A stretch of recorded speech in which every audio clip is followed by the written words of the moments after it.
Saudi আরবে ঘূর্ণিঝড়ের মধ্যে ভয়াবহ সংঘর্ষে নিহত হয়েছেন অন্তত 4 জন। এই সময় 13টি গাড়ি মারাত্মক সংঘর্ষ হয় বলে জানা যায়। এছাড়া দুর্ঘটনায় আহত হয়েছেন আরও অন্তত 19 জন।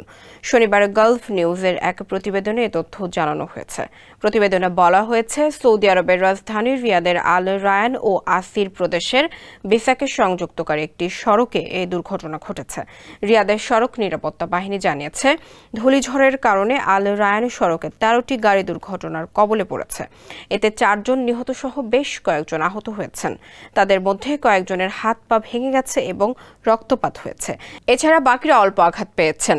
দুর্ঘটনায় আহতদের রেড ক্রিসেন্টের মাধ্যমে আল রায়ান জেনারেল হাসপাতালে নেওয়া হয়েছে।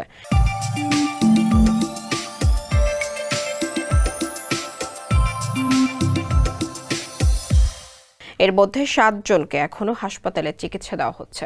এছাড়া 4 জনকে অন্যত্র হস্তান্তর করা হয়েছে আর 8 জনকে প্রাথমিক চিকিৎসা দেওয়া হয়েছে।